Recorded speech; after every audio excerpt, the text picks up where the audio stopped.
My dear brothers and sisters, in today's Gospel, Jesus faces a strange accusation.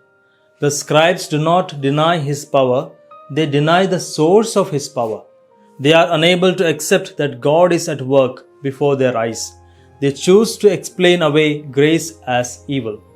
Jesus responds with a truth. He says, "A kingdom divided against itself cannot stand." Commenting on this passage, Saint John Chrysostom writes, "Christ does not answer with anger, but with reason." He teaches that truth does not shout, it clarifies. Evil destroys itself, but God builds unity. Where there is healing, freedom, and restoration, the Spirit of God is at work. St. Augustine goes deeper as he reflects on this passage. He warns that the real danger is not sin itself, but refusing to recognize grace when it is offered. To call the work of the Holy Spirit evil is to close the heart to repentance. This is why Jesus speaks so strongly about blasphemy against the Holy Spirit. Not because God refuses mercy, but because the heart refuses to receive it. Today, as India celebrates Republic Day, this Gospel speaks powerfully to us.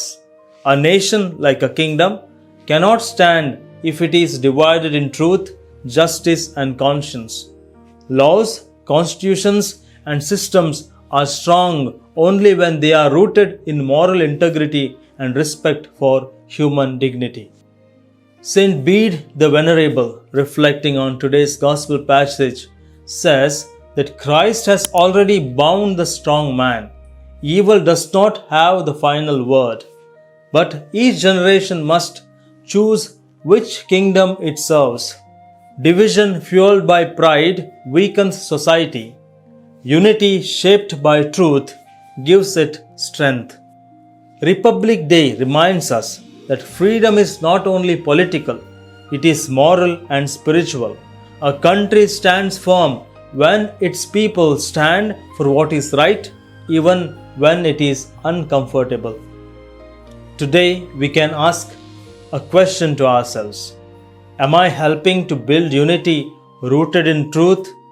Or am I adding to division by fear, prejudice, or silence?